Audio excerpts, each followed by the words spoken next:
তারপরে যখন পায়ের ব্যায়ামটা হয়ে যাবে তখন এই পাটা এইভাবে তুলবো, তুলে এইভাবে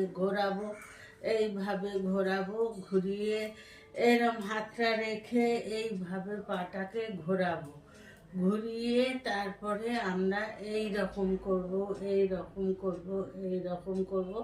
তারপরে এই পাটা দিয়ে এরকম ভাবে ধরে রাখবো।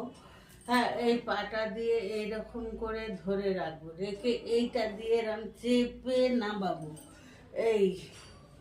এরম চেপে নিচে নামাবো। এই এই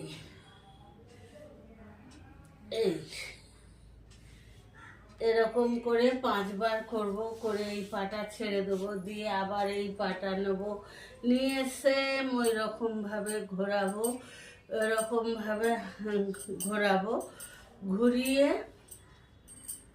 হ্যাঁ এইরকমভাবে ঘুরিয়ে আমরা পাটাকে আবার এইভাবে রাখবো, রেখে এইরকমভাবে নেব।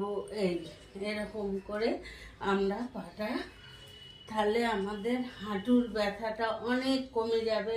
যাদের ব্যথা বেশি আছে তারা আস্তে আস্তে এরকম করে করবে, একবারে ওইভাবে চাপবে না। এইরকম করে আস্তে আস্তে করতে হবে। যাদের ব্যথা বেশি আছে, যাদের ব্যথা কম আছে তারা তো করতেই পারে, এরকম করে করবে।